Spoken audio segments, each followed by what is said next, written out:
The title of today's webinar, When Deals Go Sideways, Litigation Strategies and Risk Mitigation for Private Lenders.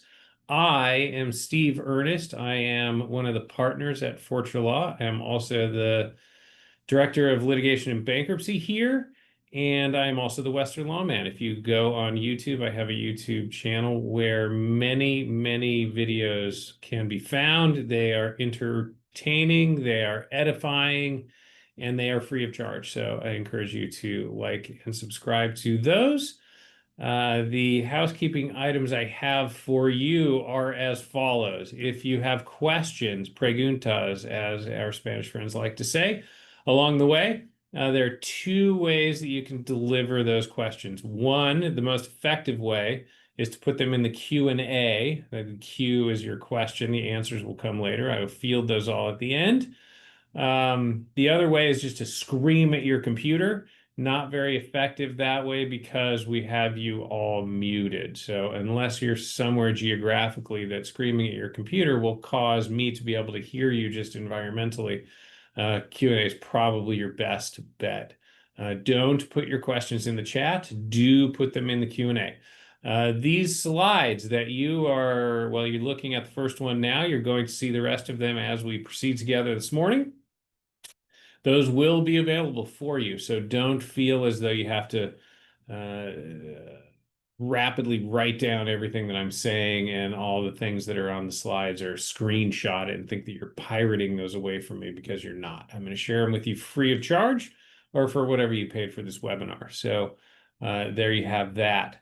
There will also be a recorded copy of this webinar that I think is going to be delivered to each of you probably today if you signed up with your email. And if you didn't and you want to see the webinar, and frankly, why wouldn't you? You want to watch it again this evening with your family, I totally get it. It will be available, and you'll probably find that under my page on the Fortra Law Firm website. So there's all of that. If you have any questions, again, put them in the Q&A, and let's dive into what we came here to do and stop looking at a photograph of me. So as they say, when you give a talk to people, you tell them what you're going to tell them, and then you tell them, and then you tell them what you've told them. So this is I'm going to tell you what I'm going to tell you. The agenda for today, we're going to talk about the current risk landscape. I think it's a bit redundant, current and landscape, but we'll have a look at it. We're going to talk about how loan documents ought to be structured to avoid litigation risks. We're going to talk about immediate steps to take after default, because in many circumstances, sort of the triage, what you do right away is going to define kind of the next year and a half or the landscape of the existence of your defaulted loan. We'll talk about some litigation and bankruptcy strategies, which I have a keen understanding of, given that I've been doing it for just about 3 decades now. The best practices in portfolio protection. So we'll talk a little bit about auditing your portfolios and making sure that the things that you have are the way that they ought to be. And in the unlikely event that I don't just organically answer all of the questions that you may have, again, put them in the Q&A, and we'll do those at the end. So that'll be fun. Here we go. Whoa, did I skip one? Yep, I skipped a bunch of them. All right, current risk landscape. So default and bankruptcies are on the rise. You may know that from just dealing with the portfolios that you have. You may know that from watching the news or trade publications that you get, but default as quad defaults are up 3%, which sounds like a lot. It isn't as though defaults have gone from 1.8% to 4.8%. They're up. The 1.8% is 3% higher than it was. So those are up 3%. It's a decent number, but it isn't as though you need to start filling your garages with dry goods and oats and things like that. Bankruptcies are up 7%. If depending on where you live, you might see that number a little bit skewed. They're not tremendously up in California, but other parts of the world, Texas, for example, is having a large uptick in bankruptcy. Fraud. Look at that guy in his hoodie at his laptop. He's probably at Starbucks, stealing some old lady's money out of her Wells Fargo account, right in that avatar right there. Fraud is up. There are many, many ways that fraud visits itself on all of us. I had a client call me just last week that indicated her mother got one of those phishing links that led to her calling someone in India who drained their bank account for $85,000. That's real money. There's no insurance for that, just lost. It's lost to the wind. You can make a police report, but you're not going to see your money back. So fraud way up. I could do an entire webinar on fraud, and I did. And if you want to watch it, it's on the firm's website. You can find it there. I'm sure you remember it anyway because most of you are probably there. But if you weren't, you probably also saw the fraud panel that I did at our Innovate conference just a few weeks ago. That one not recorded. So if you didn't go, you missed it. But it was brilliant, and I had some great panelists. We talk about fraud quite a bit because fraud is an important thing to be wary of and understand these days. Regulatory challenges, usury licensing, and business purpose loans. So usury in California anyway, the usury interest rate is 10%. If you have a loan which has an interest rate of higher than 10%, that loan is usurious by definition. Now, California has myriad exceptions to the usury statutes.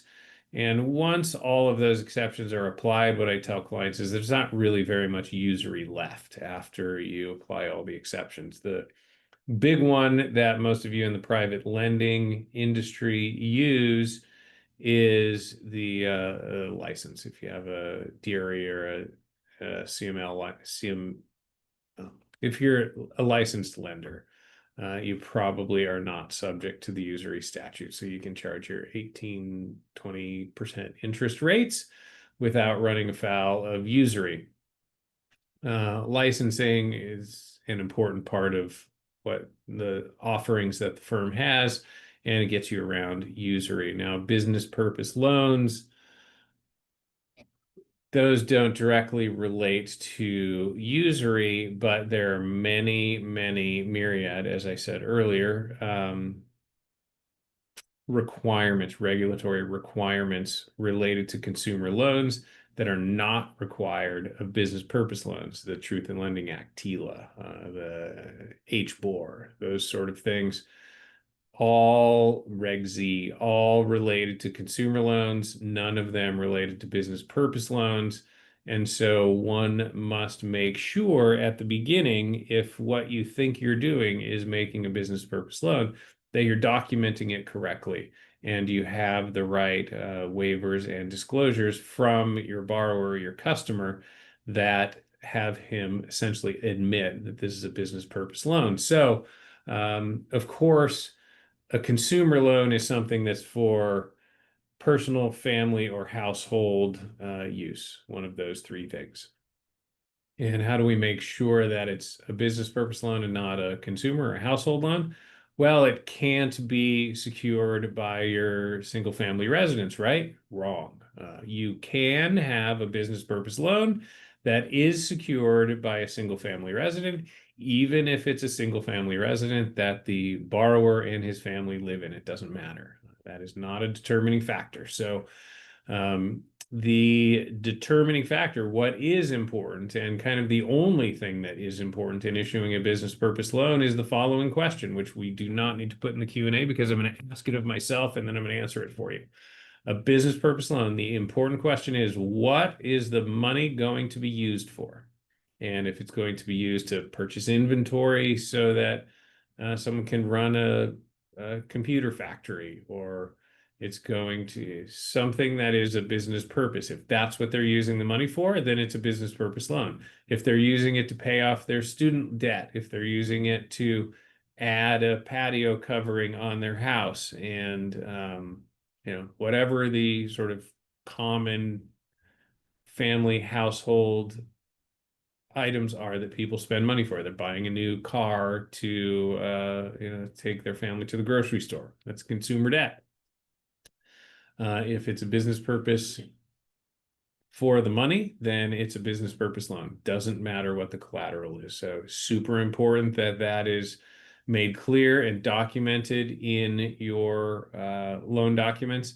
And if it's not, probably you're going to get to the end of this story and you're going to have a borrower who told you all along he wanted a business loan, and you're going to come to find out that despite how vociferous he was during the loan documenting process, that at the end he's going to complain that this is actually a consumer loan and he used it to pay off his children's college loan debt, and that you didn't send him the TILA disclosures and you didn't comply with Regulation Z, and there were all kinds of HBOR violations, and he's going to sue you, and that gets expensive. The most important thing you can do during your loan transaction before it closes is to make certain that the borrower has disclosed to you that this is a business purpose loan and has told you what he is going to use the funds for. So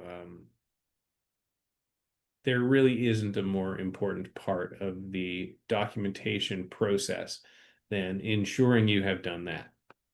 Real world example, there is one.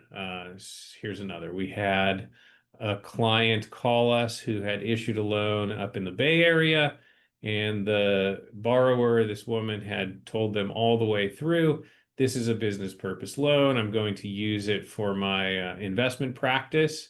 She had a business that was financial advisory business and, buying equipment or something like that. And it turns out what she did was use the money to renovate her kitchen, and didn't tell us that at the beginning. So loan fraud, there's some counterclaims that you can make in those circumstances, but it was a rather prickly pear, because you've got a usurious interest rate now, you've got a bunch of TILA disclosures that you didn't make, you've got some HBOR violations, and all of those problems come with statutory attorney's fees. So while they're suing you, if they find a way to score on you, not only do you have to pay me, you're going to have to pay the amount of the judgment, which is probably going to be substantial, and you're going to have to pay their attorney's fees. So all that can be avoided by proper documentation during your transaction process. And my firm, the transactional group, does something that I think is really smart. What they do is they have a form that they require the borrower in their own handwriting. You got to take a pen and scratch this out. What are you using the money for? And they have to write a couple of sentences about whatever they're going to do it for, because you can have all sorts of disclosures with black ink on white paper that they check boxes and put their initials on and DocuSign things. And they always say at the end, well, I had 133 pages and I only had 6 minutes to sign them all, and it was raining, and the notary was rushing me through all this stuff, and I didn't read any of that. I didn't know what it said. That's not a good defense in California, but it does engender some sympathy. So if you have a piece of paper that the borrower in their own handwriting wrote, I'm using this money to fund my financial advisory business, and they wrote that down in their own handwriting, it's really hard for them to say, well, I didn't know what I was writing. Right? So it creates a good defense. So there's a little tip for you, free of charge, or for whatever you paid for this webinar. See, it's worth it already. Isn't that great? Real world litigation examples. Do we have another one? Here's one. So there's a huge fraud case in Baltimore. You've probably heard of it. And in that one, you had some deeds where individuals transferred property to LLCs. And then they'd wait about 4 or 6 months and they'd want to do a cash out refi. Well, it sounds okay so far, right? Except the appraisals they would get were always overinflated, really inflated. And so they were getting more money probably in the cash out than the property was even worth. And then what happens next? Step 4, they ghost you, they've got your money, and you've got a property that's well upside down. The LTV was not working out in any of those. So, appraisal fraud, it's definitely nothing new, but it is big in these Baltimore cases. And so it should just remind us to think a little bit more about, well, did the borrower bring this appraisal to me? Is this appraiser licensed? Have I ever used them before? Are they on an approved list? Are they someone I've heard of? Something like that. Be wary of appraisals. And I think Apple, the American Association of Private Lending, which is tremendous. And if you're not a member of it, you should be. And we are going to do a free webinar on appraisals themselves and what to look for and how to kind of dig through them and protect yourself in those. So be on the lookout for that. I digress.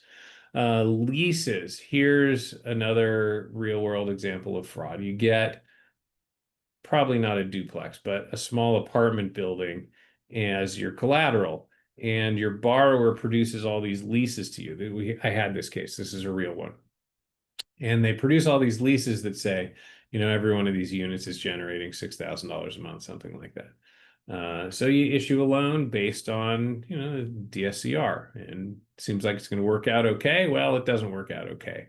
And when it's time to take back your collateral, you start getting in touch with these lessees and you find out, well, the lessee doesn't exist, or the rent is not $6,000 a month, it's $1,500 a month. And so the property is worth considerably less. So think about during your transaction project, at least spot checking a few of these.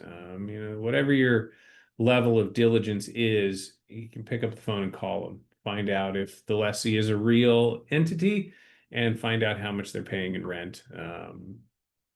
Might be a good idea for you. So we're going to move on. This is slide number 3, it says. So we're going to go to number 4 and see what's going on here.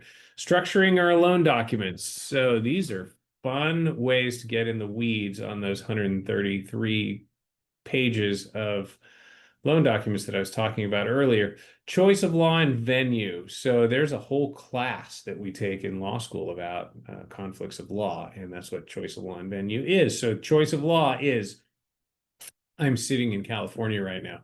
Your collateral could be in Kansas, and your borrower could be in Montana, and your lender is in New York, say. So whose law do you apply? Kansas, Montana, New York? How do you know? There's a whole, like I say, a whole class on figuring out how that law is applied and which one you pick. So there's an easier way to figure that out, and it's to write into your loan documents, in the event a dispute arises, the laws of the state of Colorado will apply. Whatever, you can pick any state that you want. It has to have somewhat of a nexus to your transaction. Nexus, fun word there. Connection is what that means. But you can safely pick most state laws. A lot, surprisingly. This is surprising because California is reputed to be a terrible state in which to conduct business. However, California has some favorable laws for lenders. Usury is one of them. A lot of people make their choice of law, the state of California, primarily because of usury and the things that you can get away with in California as a lender. So be cognizant of choosing a state's law and do that intentionally. Don't just, I saw the Kansas City Chiefs won the Super Bowl, so I'm going to pick Missouri. Like, don't do it that way. Contact someone and figure out what the right state is to use. Venue, a little bit different. Venue means, in what court are we going to sue and where will the trial be held in case there's a dispute on this? So that's the venue. Does not have to be the same state as the choice of law. It can be a different place. But probably most of your loan documents have choice of law and venue provisions in them. Clever lawyers 60, 80 years ago always used to select the venue where they were licensed to practice. Why? Because, well, when there was a dispute, then their client would call them and they would say, I've got some good news for you, Jack. You've got to sue in Nevada. Well, why Nevada? Well, because that's where my office is.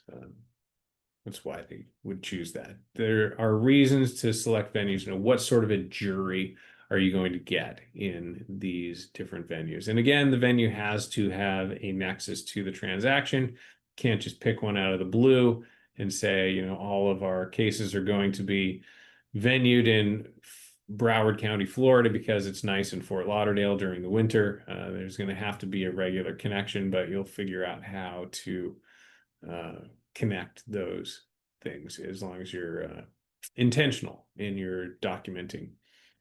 Usury safe harbor. So there are some states, like I talked about before, where when you get finished applying the exceptions to usury, there isn't too much usury left.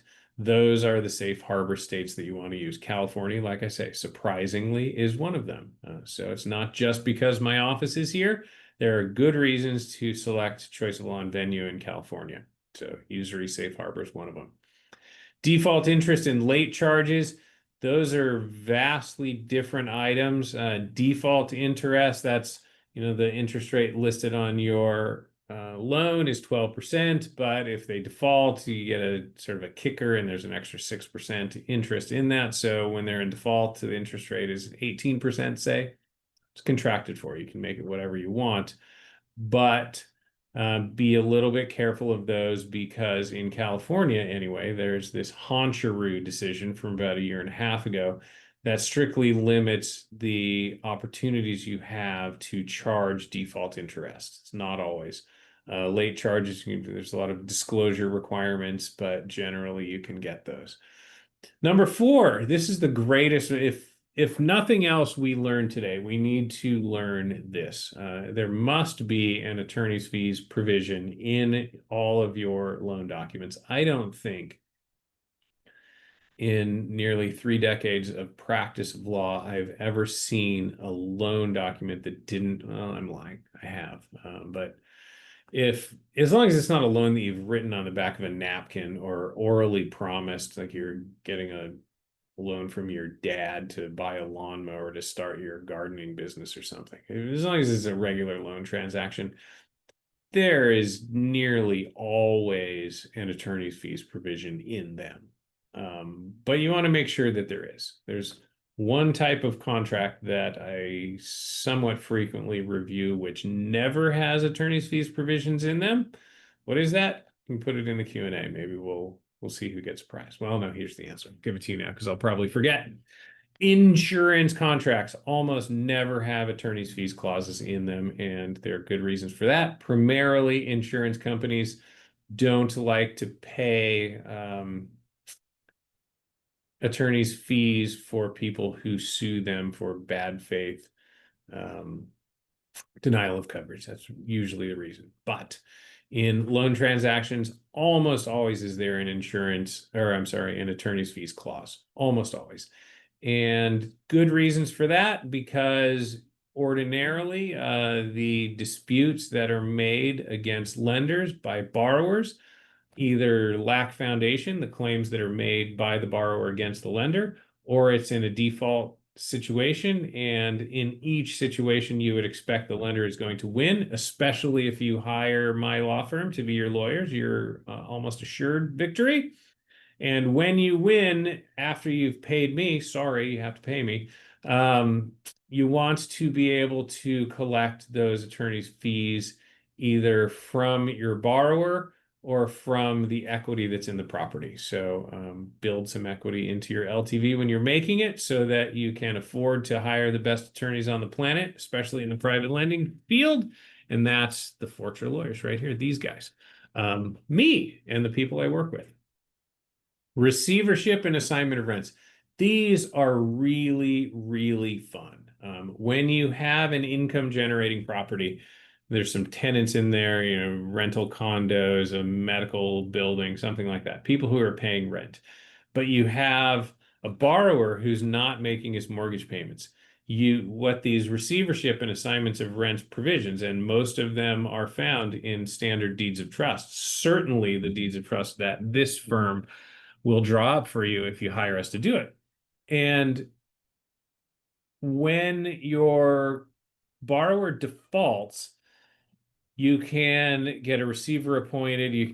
There are a few different methods. You can get a writ from the sheriff to go and get what's called an assignment of rent. So instead of the tenants in these properties paying the rent to your borrower, the tenants in these properties pay their rent directly to you or give it to the receiver who gives it to you. And if you want to find a way to get your borrower's attention, cutting off their income stream is a really good way to do it. If they've been ghosting you and not returning your calls and sort of ignoring your pleas for make your mortgage payments, and you want to get their attention, get their income stream, get the rents that they're supposed to be paying to you or paid to them, paid directly to you, and you will have their full and undivided attention, and they'll find a way to work things out with you. And if they don't, then you just collect their rent for a while, and that's kind of fun too. Guarantee waivers, be wary of those. You don't, the purpose of having a guarantee is so that if your borrower defaults, well, somebody else, usually an individual, is on the hook to pay you.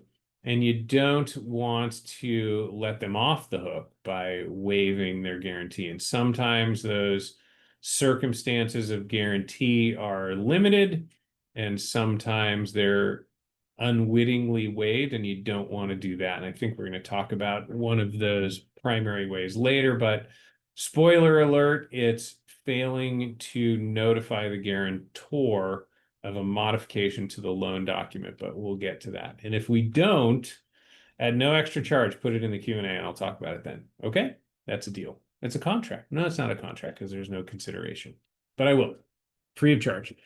Immediate steps after default. What do we do after our borrower defaults? Well, according to the picture here, we start playing a game of Jenga.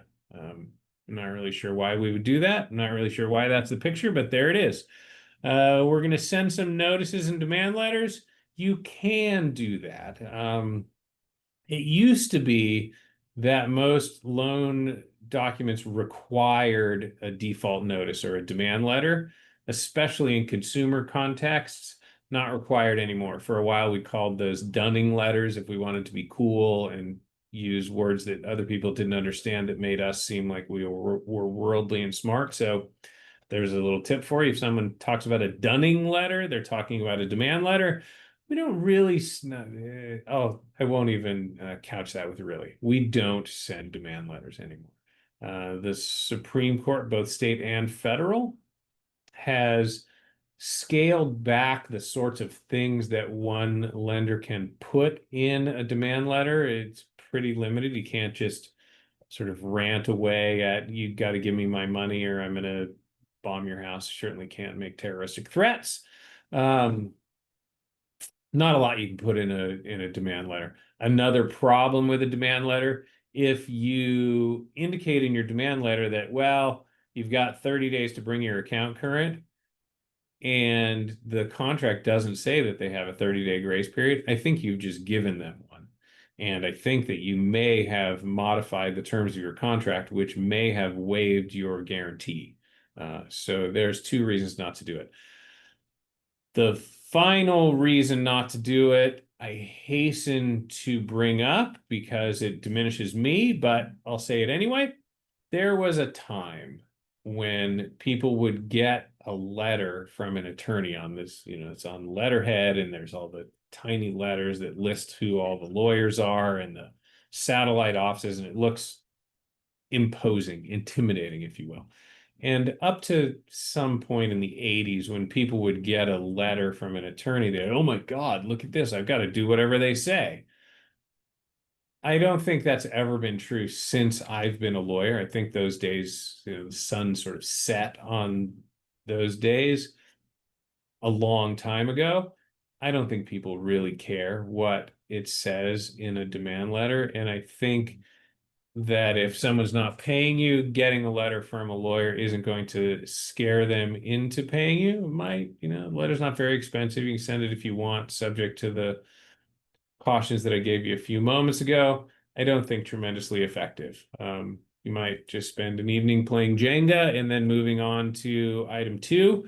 You want to preserve your priority. So hopefully you've done that before your customer defaults, but make sure you've got the priority that you think you are supposed to have, definitely by the time they do default.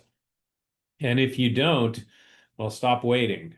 Get your deeds recorded, get your security prioritized and perfected. You want to do that just as soon as you possibly can, hopefully at closing. But if you get to an event of default and you find that you haven't done it, it's probably not too late. You just want to do it right away. That's something to do even before you play a game of Jenga. Triage before spending legal dollars. I was reluctant to allow this line to stay in there because one of the highest callings for your dollars, I think, is spending them on attorneys and legal fees. If you don't agree with that, if that doesn't fit into your financial landscape, you want to do some triage on your loan. Figure out what is specifically the problem. What are your options? Who are your guarantors? What is your LTV? Get a picture of where your loan stands, what your likelihood of success is, what your collection options are, and what they cost.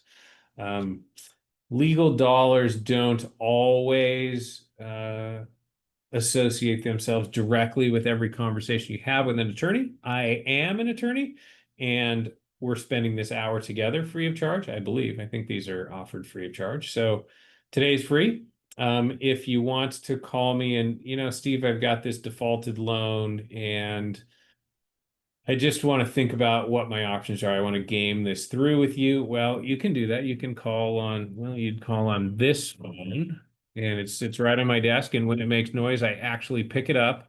And those, sort of general calls when we'd spend a half an hour together or so and talk it through, you don't get a bill for that.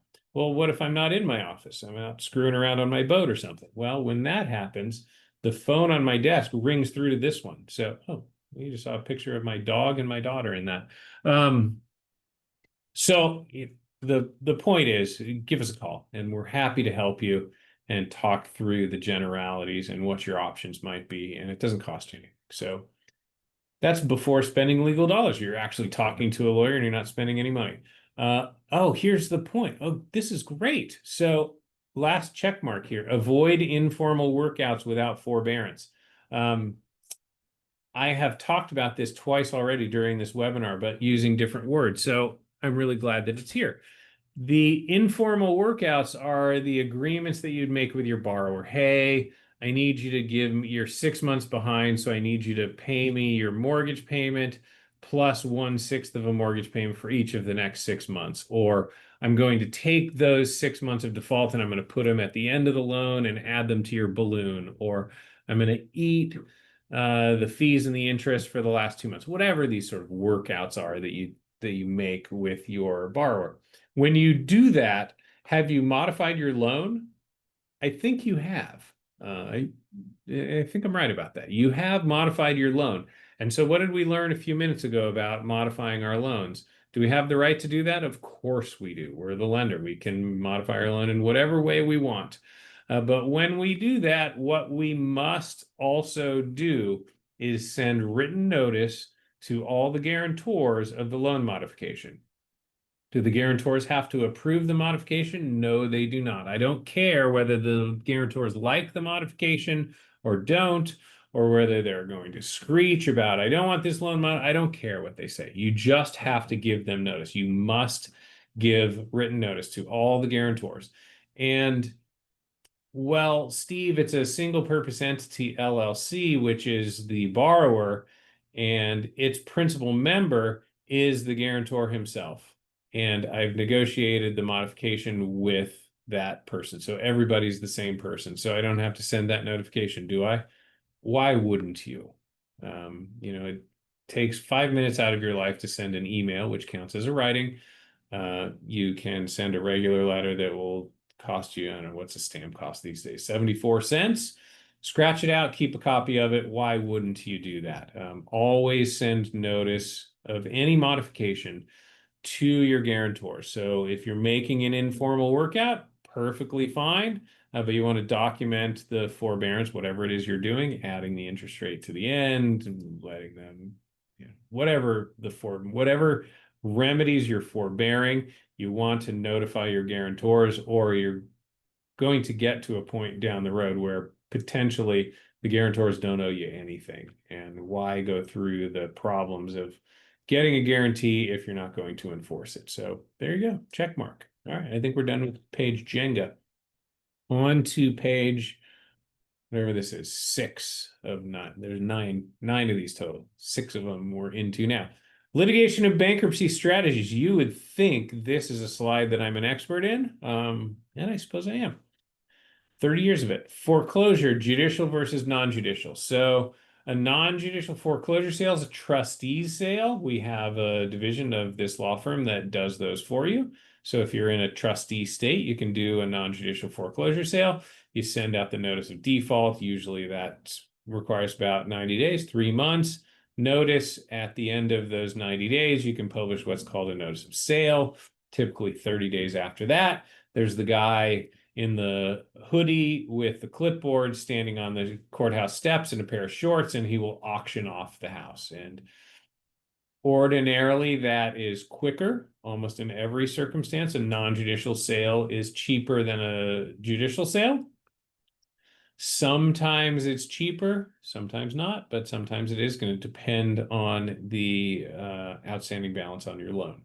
But that's a non-judicial sale if sort of the economy and speed is the determining factor that you want to pursue. A non-judicial sale is probably a good idea for you. Why then would anyone ever pursue a judicial foreclosure sale? Well, there are a few reasons. If you have a guarantor, like we talked about before, and you sue judicially, you would sue the borrower for foreclosure, the borrower for the deficiency, and the guarantor for the deficiency, all in the same judicial lawsuit. So if you do a non-judicial sale and then you sue your guarantor for the balance owed, well, you're going through the time and expense of a lawsuit anyway. If you do a judicial one, there's only one lawsuit, so you only have to spend the money once. Another principal difference between a judicial proceeding and a non-judicial proceeding. In a non-judicial proceeding, the only recovery you're going to have against your borrower is going to be the property. That's it. There's no deficiency action against your borrower during the non-judicial foreclosure sale, and you cannot sue your borrower for a deficiency after the non-judicial foreclosure sale. The non-judicial foreclosure process is it. That's all you're going to get against your borrower. Your guarantor, you can still sue for a deficiency after a trustee sale, but not your borrower. In a judicial context, you can get the sale of the property, your foreclosure. You can get a deficiency against your borrower, and you can get a deficiency against your guarantor, all at the same time. So those are some considerations for you. Remember what I said about the telephone. Happy to talk to you about it when these circumstances arise and figure out what the right idea for you is. Receivership as a control tool. I told you, when you get a receiver and he's interfering and he's standing between your borrower's tenants there and his income stream, and you're getting that money, you will have the full attention of your borrower. And you can accomplish those receiverships through a judicial foreclosure proceeding. So there's another advantage to a judicial proceeding that's right there for you. Injunctions and TROs to freeze misconduct. That's misuse of the property. Someone's stealing part of the personal property that's on the real property. If there's waste that's occurring, land use problems, you've got a golf course where the borrower has turned off the water. I had that case. And you need injunctions and TROs to make sure that stops happening, because I'm not a golfer, but I'm led to believe that nobody wants to go golfing on brown grass for some reason. I don't know why. I don't know anything about golf, but that was a big problem at the golf course collateral when it wasn't being watered. It was out in Palm Springs. Grass dies pretty fast. Bankruptcy playbook, sort of the last resort of the quickly sinking ship, which is a defaulted debtor, is the bankruptcy. They'll file bankruptcy in their own name, gets the automatic stay. The automatic stay applies, it's automatic and it applies universally. So it's going to stop whatever your procedures are. If you have a trustee sale tomorrow, if you have a judicial foreclosure proceeding, all of that is going to stop because of the bankruptcy. There are a lot of good ways to get what's called relief from the automatic stay so that you can proceed with all of your state remedies, and we're pretty good at getting those from you. And in many cases, that's sort of the end of the bankruptcy tail. What you see sometimes is your borrower will send a partial interest transfer. That is, they'll give 5% of the ownership title to your collateral to someone or something else. And that'll happen on Monday. And then on Tuesday, whoever that transferee is of the 5% will file bankruptcy themselves. Well, that sounds fraudulent, and the automatic stay wouldn't apply to that, would it, Steve? Yes, it would. If they own any interest in the real property, the automatic stay automatically applies. That's why they call it that. And you need to get relief from stay on their behalf. Bankruptcy judges, none of them were born yesterday. They all know what it means when they start seeing these partial interest transfers, and they'll give you what's called in rem relief, or they will stage their order of relief from stay in such a fashion that will facilitate your foreclosure. Bankruptcy judge in those circumstances are going to be on team lender. Bankruptcy courts are places where borrowers generally rule the day. That's what they're for, right? When they start with these partial interest transfers, the sun has set on that day. They've lost sort of all the compassion they will ever get in those forums, and the folks who are there will help you. So, bankruptcy playbook, relief from stay motions, we already talked about those. Chapter 11 versus Chapter 7. So, Chapter 7 is seeking a discharge of debt. It's a liquidation. And if you're a person and you file a Chapter 7 case, at the end of the Chapter 7 case, you get what's called a discharge of your debt. So everybody who thinks that you owed them money, you don't owe them money anymore. And it's violation of the discharge injunction to take any act to collect that debt as a personal obligation of the debtor. Can't do it anymore. Well, Steve, what about my collateral? Does not affect your collateral. So you're still allowed to recover the collateral that you have for the loan. You just can't call the guy and tell him that he owes you money and ask him to pay you anymore, because he does not.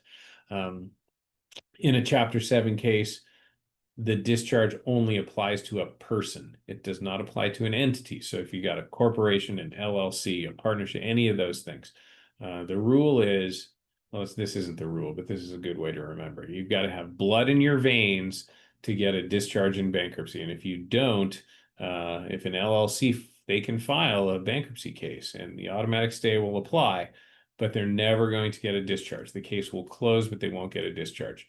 Chapter 11 cases, a lot more complicated, sort of the most sophisticated area of, most sophisticated common area of bankruptcy.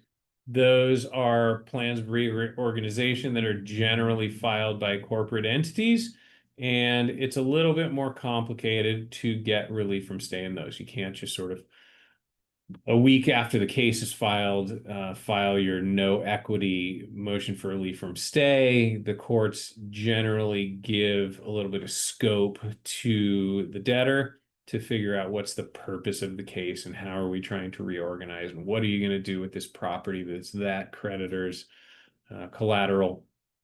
It's frustrating to be in bankruptcy court as a creditor, because you're thinking, well, the reason that I got collateral was so that I could recover the collateral in the event that the borrower defaulted, and this borrower has defaulted, and I'm trying to get title to this real estate. And what they did is run to the bankruptcy court. And now the bankruptcy court is saying, well, you can't have your real estate collateral because you got to wait.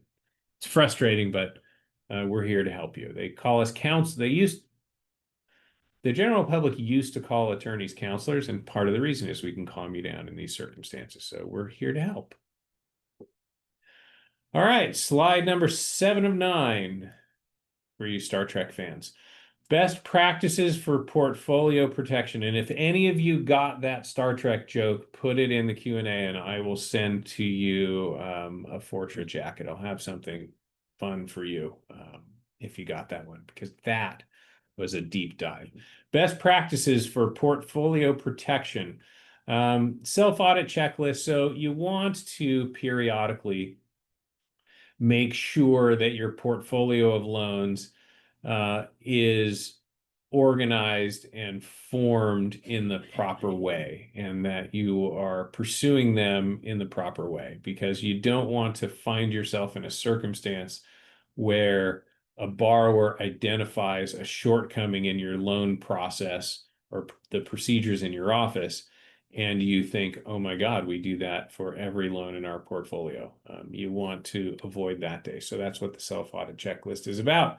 Make sure your documents are current. But Steve, I bought these loan documents from, I'm not even going to say his name, this guy whose office is in that building right there. And I bought them 30 years ago, and he tells me that they're fine. And so I've just been reusing those because, damn it, I spent the $700 back then and I don't want to spend it again. A great way to lose a lot of money is by trying to save a little bit of money. I had a client, and I still have him, but he used to love writing his contracts literally on cocktail napkins. And once he sold an airplane and he wrote the contract for the sale of the airplane on the cocktail napkin. A couple years later, the airplane was parked in the median of a freeway in Utah. And he calls me and he says, "What do I do?" And I said, "Well, what are your rights here? Where's the contract?" And he was back when he used fax machines. And so he found a way to, I think what he did is photocopy the napkin, and then he faxed the photocopy to me. And it's wrong to say I couldn't believe it, because I had come to expect those sorts of things from Doug, but you want to make sure that your documents are current. So probably don't write your own contracts. Probably don't use your old forms, because things change all the time. And we have an education and knowledge base here at this law firm that makes sure our documents are compliant with every state in the union. And you want to protect yourself on the front, because you don't want to be, what's that thing? Penny wise and pound foolish. I think that applies directly here. So make sure your documents are current. Recording assignments, record everything. Like, you want to make sure that the deed of trust is recorded. If you bought your loan from someone else, you want to make sure that you record that assignment. Sometimes there are strategic reasons to wait until the day before you're foreclosing. I don't think a lot of times those strategic reasons are valid, but you might think about those. For God's sakes, make sure your deed of trust is recorded, though. Bad things are going to happen if you don't do that. Tracking your guarantors, you just want to make sure you know where they are and what it is they are actually guaranteeing, and if they have the wherewithal to guarantee your loan anyway. Like, you could find somebody at a bus stop to guarantee a loan, but that guarantee isn't going to be worth an awful lot if your $3 million project goes pear-shaped. So think about that. Litigation budget framework. I'm happy to help you with those. I'm not going to lie to you. Litigation is expensive, but the reason it's so expensive is because it's worth it. And we'll sketch that out for you and figure out where the money is going to come from in sources that are other than you, because we like to make sure that your borrower pays for as much of the litigation as they possibly can. So happy to do that with you. Portfolio triage, we talked about that a little bit early, but this is from a portfolio standpoint, not just a single loan default standpoint. Your self-audit checklist hopefully will disclose some of these things, but if you want some folks to come in and conduct an audit and kind of spot check your portfolio, we can help you with that. Prevention, oh, the greater than, less than. They said there would be no math. The big one points to the little one. So prevention is better than defense, or it's bigger than defense. The alligator is eating the big thing. This is how we remember these things in second grade. An ounce of prevention is worth something. We can Google that. But you always, the triage that I'm talking about, the audit checklist, the making sure your procedures and your protocols are appropriate on the front end of these things are going to save you an awful lot of money to prevent someone from suing you at the end. Because when you're defending yourself for a mistake that you've made, it can get expensive. Whereas the preventative steps that you can take to avoid those happenings, just a lot cheaper. So case studies and lessons learned. Here we are. Borrower fraud gone unchecked. There were those Baltimore cases that we talked about a little bit. Appraisal fraud is kind of the biggest one. It's the most newsworthy one these days. So when you're considering your LTV, which is a significant consideration in these circumstances, you want to make sure that the appraisal upon which you are basing your LTV analysis is sound. That's one that I would definitely tell you to think about. The second is probably figuring out the wherewithal of your guarantor. Just because someone is willing to sign in blue ink that they are going to guarantee the loan doesn't mean that their guarantee is particularly valuable. The Chapter 7 considerations that we talked about, because most of your guarantors are people. So you want to make sure that they're going to have the scratch to pay you in the event that your loan goes bad. Success with receivership appointment. It's no big surprise that that arrow is pointing up out of that guy's head. It's some interesting graphics in these. Anyway, you're going to have success if you get a receiver appointed. Like I say, there's no denying the attention you will get from your borrower if you cut off his income stream and all of the rent that is supposed to be paid by your borrower's tenants is being paid to you. He will find a way to get in touch with you. And probably the rent that you're getting through the receiver or through the writ is going to pay the entirety of your monthly mortgage payments, and then you can apply some of it to your back rent, and happy days when that's happening. Bankruptcy stay and relief victory. You're almost always going to win your relief from stay motions in a Chapter 7 case. Chapter 11 cases, you generally have to wait a little while, and we'll be able to tell you in advance whether you're going to win or not in most circumstances, because if it's a viable Chapter 11 case and the debtor in bankruptcy is going to repay the debt that they owe, the court is not going to grant relief from stay, but the bankruptcy plan is going to pay off your arrearages, which is generally why you're involved in this. And you are going to get some of your interest, probably not all of it, but some of it. And so that news isn't all bad. It's nice to get money. You probably are in the business of collecting money more than you are in managing REO. So those are good events for you. So that's the end of slide 8. Number 9, I am suspicious is just going to say Q&A. There it is. Well, it doesn't say the A. It just says the questions. So here we are. There's another nice photograph of me, and it's got my email address if you want to get in touch with me. It's got my YouTube channel. Please go find that, like and subscribe, and let's see if we have any questions. It looks like we do. There are 18 of them. Good heavens. I'm going to move questions over here. And question number 1, from James Polina, thank you. How does a lender who funds second deeds of trust try to avoid the extortion lawsuits resulting from AB 130 if I have to record a notice of default starting a foreclosure. All right, so and this question was issued at 11:33 when I think I was only 20 seconds into this procedure. So AB 130 was recently enacted. I believe July 1st it became effective in California. And it is very problematic for folks who are holding the beneficial interests in second deeds of trust. And it is the subject of quite a lot of uh, confusion right now because none of those cases have found their way to the appellate court.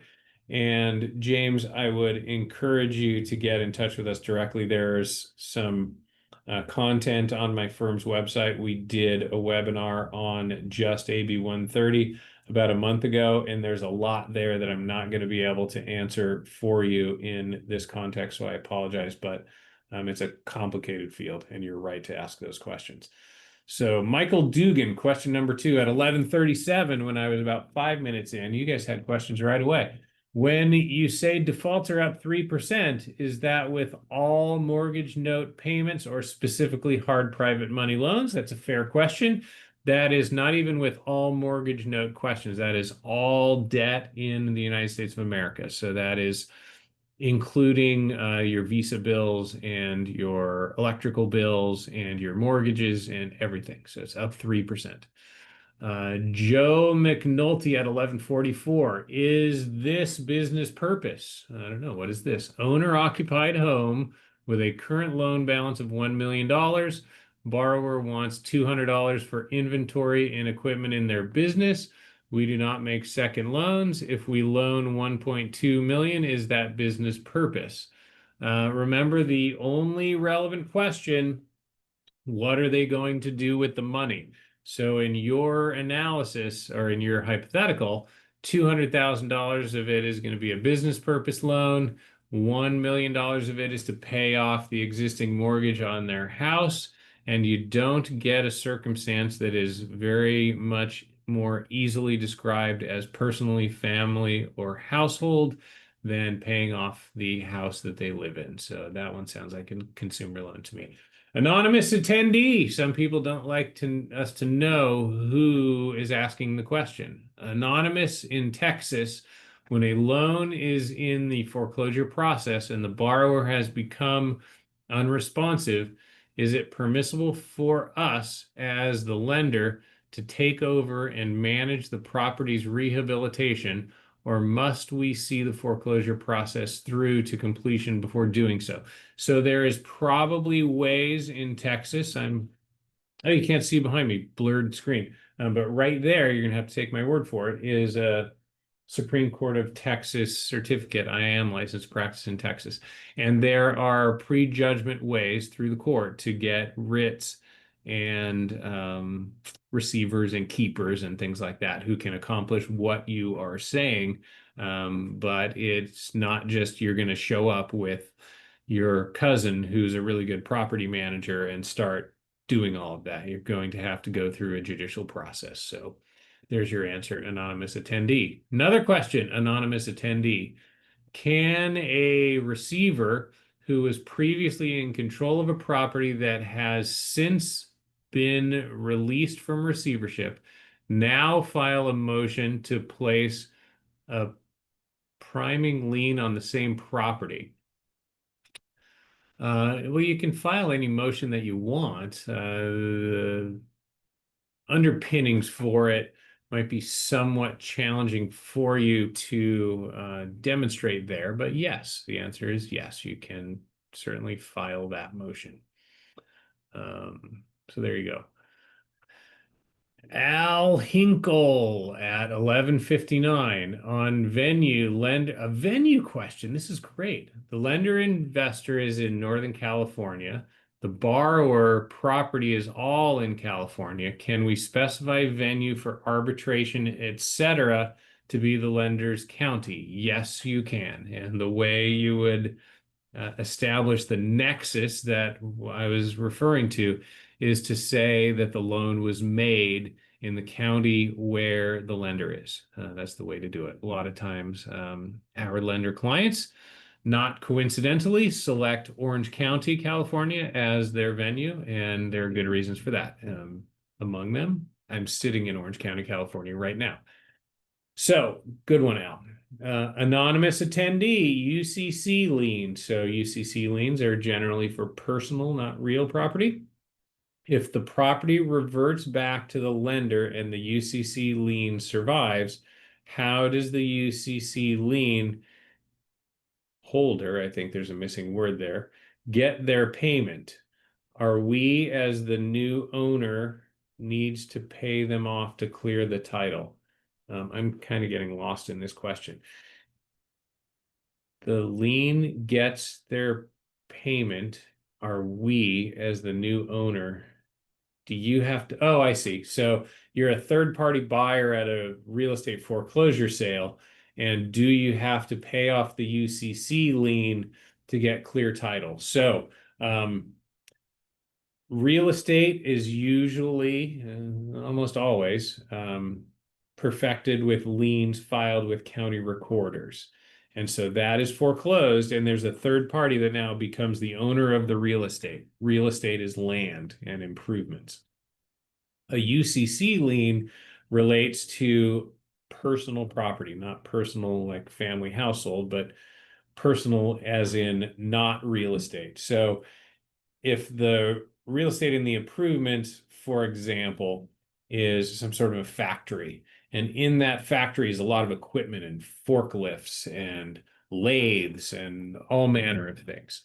And that personal property, the stuff that's in the factory, is subject to a UCC lien, which is the way to properly perfect a security interest in personal property.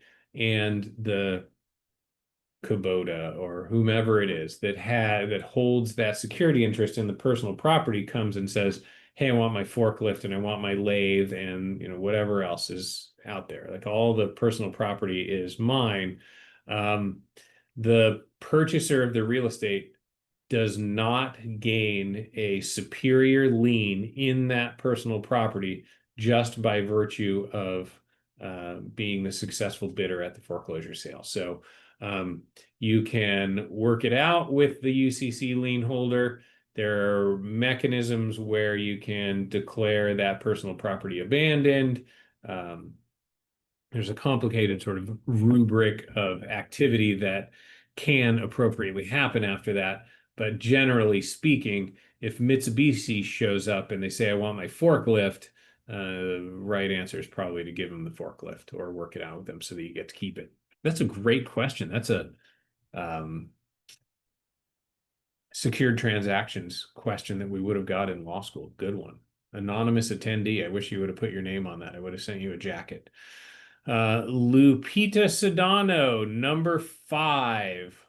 What do you do with the rent you collect? Do you apply it to past due payments, or do you send it to reserves until the situation gets resolved? No, you apply it. That's your money. So past due payments. Easy answer. Good question, though. Thank you, Lupita. Anonymous attendee. A lot of questions from this guy today. Given that Colorado is a non-judicial foreclosure state, what is the typical timeline from the initial filing of the notice of default to the final auction date? Also, what are the common factors that can cause this process to extend beyond the usual timeframe? So question number 1, on that wall up there, yeah, right above the Texas one is in Colorado. I'm licensed to practice in Colorado as well. 90 days for your notice of default, 30 days after that for your notice of sale. What are the common factors that cause this process to extend beyond the usual time frame? Bankruptcy is one. If they go march down to court and get a TRO to slow the sale down, that's one. Maybe they floated some payments in that you've applied. Those are the standard ones. Paul Newsome, an almost extraordinarily famous name. Can the winner of the property at the original foreclosure bid on the property again at the deficiency judgment? The winner of the property at the original foreclosure bid on the property again at the deficiency judgment. I am not sure what this question means. So if you get a third party who submits the winning bid, they become the owner of the property at the foreclosure sale. The deficiency judgment is the shortfall between the proceeds at the sale and the balance owing on the loan. And so there isn't really a bidding process on the deficiency judgment. But if the lender gets a judgment against the guarantor after a non-judicial foreclosure sale, or gets a judgment against both the borrower and the guarantor at a judicial setting, they're going to have a judgment. And the lender is, or at that point, the judgment creditor is capable and sometimes willing to sell the right to collect those deficiency judgments. So yeah, this guy owes me $100,000. You give me 70, I'll let you go collect that from him and you step into his shoes. So the answer to that is yes, but it's not just a sort of show up and say, Judge, I want to collect the $100,000. It doesn't exactly work that way. Siva, in the Bay Area, what is typical time for judicial foreclosure? How long does it take?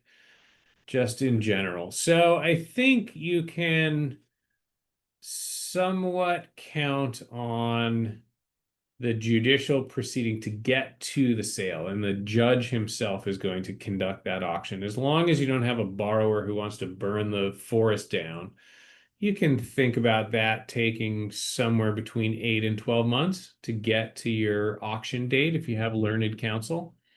And Siva, I know that you do because I've seen you at CMA several times. So thank you for coming to conferences and thank you for the question today. Anonymous attendee is back. Question number 4. Given that a property is already in default with a foreclosure action scheduled for November, this is a very specific question. We are exploring options other than foreclosure because it does not seem beneficial. The borrower wants to hire a general contractor who is willing to be paid upfront to complete the rehab, with the remaining balance to be paid upon the sale of the property. Okay, there's your lead in. Now we're going to get to a question.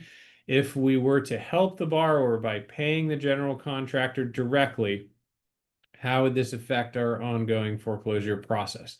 So if you're going to pay a vendor who's helping the property, you can do that. There shouldn't be a problem with that. I don't think it's going to have a negative effect on your foreclosure. You'll want to document it and say, you know, I'm not forbearing on my foreclosure remedies just because I'm making these advances in a construction loan context, which sounds like what this is. There are plenty of advances to be made. So you'll want to structure those as loan advances and not gifts and not sort of ultra vires. There's a fun Latin phrase meaning otherwise. They're not outside loans. You want to get those into the structure of your construction loan is the best way to do that. K Manwar, I'm so impressed with you. I wish I knew your first name. I need a way to get in touch with you. So K Namwar I'm circling it on my screen, my email address. Send me an email today because you are correct. When I was on page 7 of 9 in my slides, I made a Star Trek joke, and K Manwar has correctly identified that it was a Borg reference, and you could not be more correct. So well done. I'm going to say, sir, I don't know your gender. I shouldn't assume it. So well done, K Manwar. There is a gift coming to you if you send me an email. Excellent. Very well done. Alex Johnson, 7 of 9, was played by Jerry Ryan in Star Trek Voyager. You're totally right. Everybody knew this. So Alex, same deal applies to you. Despite the fact that yours came in after K Manbar's, you will have a gift coming to you as well, but contact me at my email address and we'll get that sent out. because you were even more specific than K Manoir was. So good job.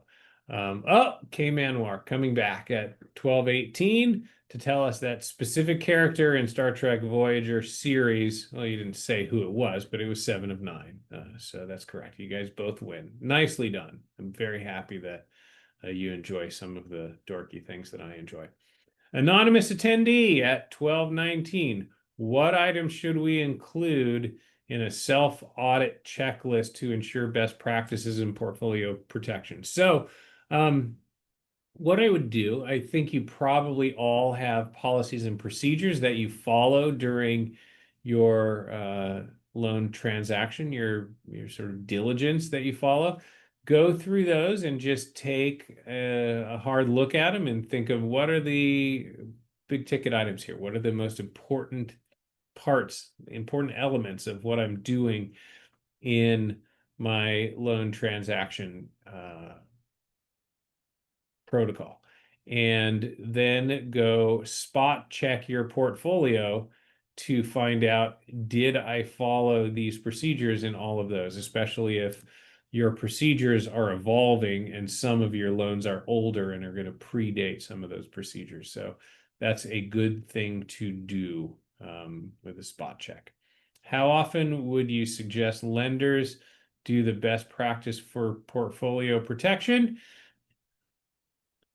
I think a good accountant is going to tell you that you're going to have to manage your inventory once a year for tax purposes. I would think about, it's kind of a lot to do it every year, depending on how deep a dive you want to do. If you did it every year, I think you would want to highlight different arenas every year.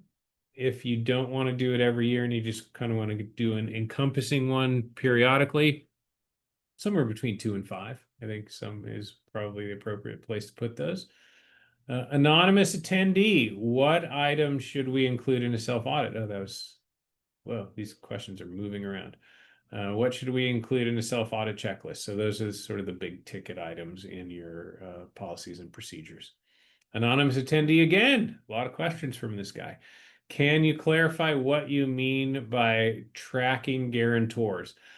So you've got guarantors who are individuals.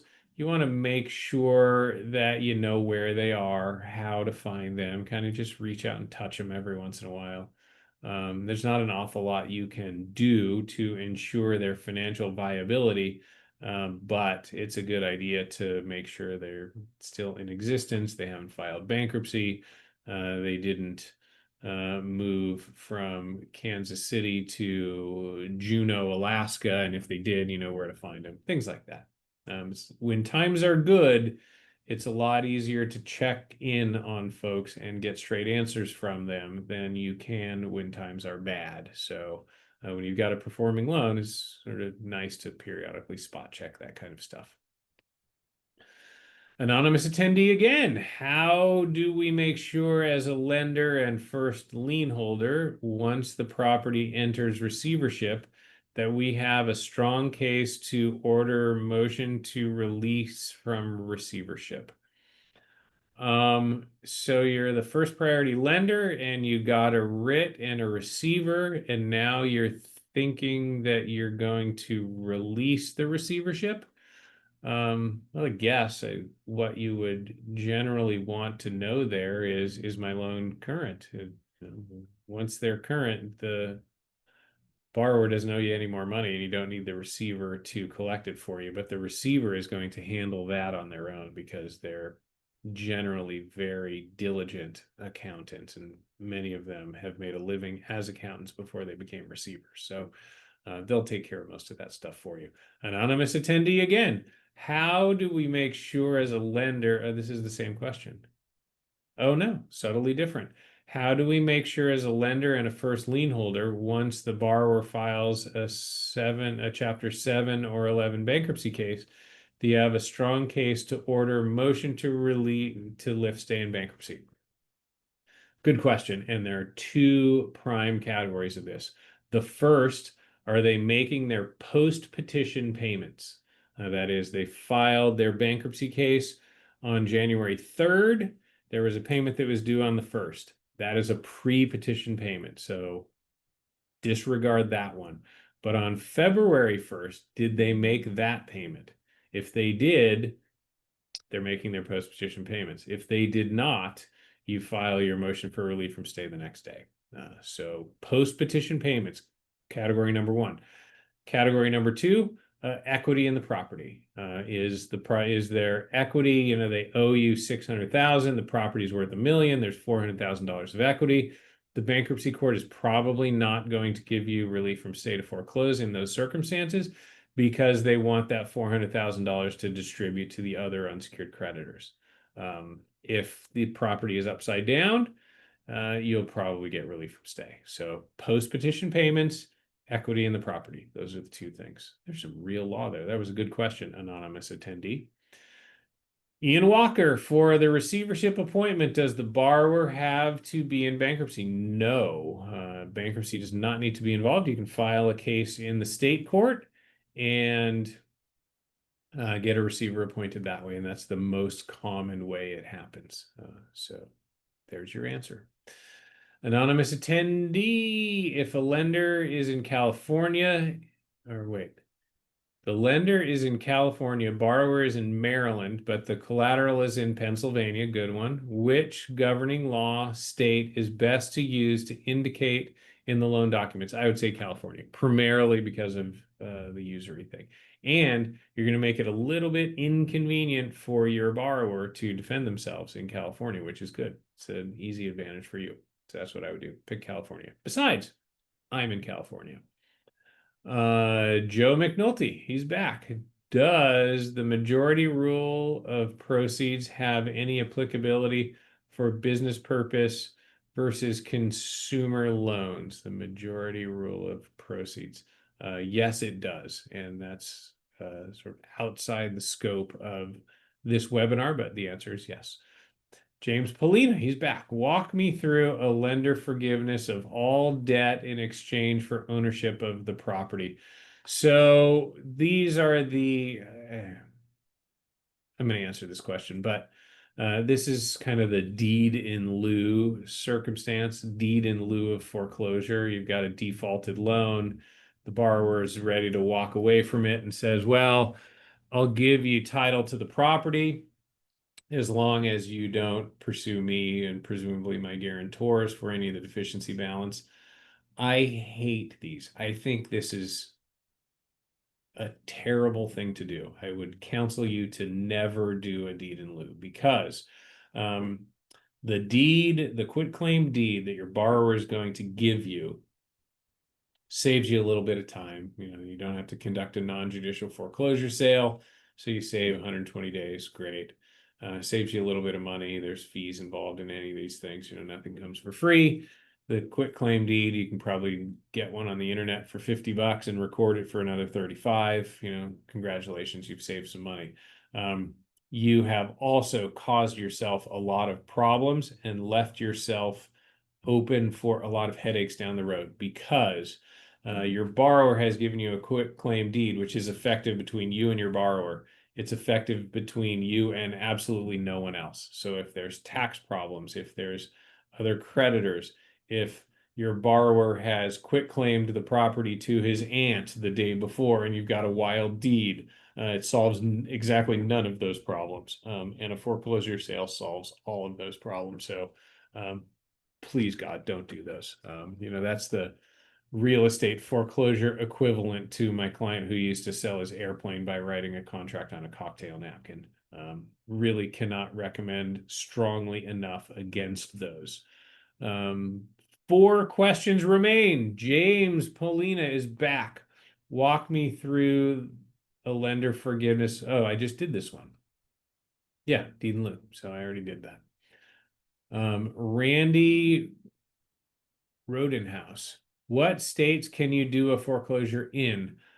So you can do a foreclosure in any state. I think every state. What this question is probably driving at is which are the states that are non-judicial foreclosure trustee states and which are judicial only states. And those are too numerous to go through. It's like a 35-15 split. but that information is available, but there's a bunch of them on each side. Robbie James, thank you so much, Steve. You are most welcome, Robbie James. I truly appreciate the knowledge you've shared and your clear explanations. Well, that's very generous of you. You're most welcome. I'll be sure to reach out via email if you have other questions. One of the Robbie James is disclosing that he was one of the anonymous attendees. So good job peeling back the mask. Thank you, Robbie. And those are very generous compliments. So thank you very much. Here's our buddy Siva. Once again, Siva, can we pursue the guarantor only for the personal guarantee without including the borrower? The answer to that question is yes. You can sue your guarantor at any time for any defaulted reason. You do not need to sue the borrower at the same time. In fact, I just filed one of those lawsuits yesterday. So yes, you can. Can we pursue all guarantors without pursuing judicial foreclosure? The answer to that is yes. If you have a loan with a borrower and you conduct a non-judicial foreclosure proceeding, you may not pursue the borrower for the deficiency, but you may pursue every single guarantor, everybody who signed a guarantee of that loan, you can pursue for the deficiencies. The answer is yes. Randy Rodenhouse, what states can you or your law firm do foreclosures in? There are a bunch of them. I'm going to say most of the Western states without naming each of them individually. And we can find someone who can accomplish a foreclosure for you in every one of the 50 states. So we're happy to help you with that. Joe McNulty, see you at the next pickleball. Oh, that's very kind of you. I look forward to seeing you at that one as well.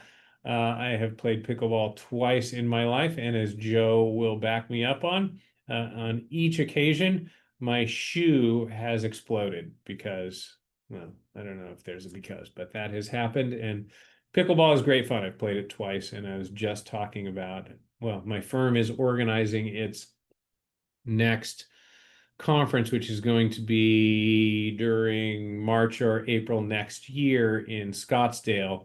And there's going to be a golf tournament. And I am, despite my appearance, not a golfer. And I'm hopeful that the resort where we hold it has pickleball courts because I want to organize a pickleball tournament for the folks who are not golfers because it's great fun. But Joe, thank you for that. And I look forward to it as well. That is the last question I have. And so I humbly appreciate each of you spending the last 1 hour and 24 minutes with me and for your time and attention and your interest in this field. And we appreciate all of, well, what you do to support my law firm. If there is ever a question you have, remember what I said. You can call this phone right here, and when it makes noise, I will pick it up and I will talk to you, and I will not send you a bill. And if I'm not in my office, it will ring to this phone. And look at that, there's Sebastian. I will talk to you on that phone, and I will not send you a bill. And my contact information is right there on your screen underneath that fun and recent picture of me. My email address, and we put quite a lot of my content onto the Western Lawman. So please like and subscribe there. And with all of that, I bid you a terrific remainder of your Wednesday. This is the second full day of autumn in North America. So I hope you're going to wear some fall colors and rake some leaves and maybe enjoy a pumpkin beverage from your nearby Starbucks. So thank you all so much, and we look forward to seeing you next time. Adios.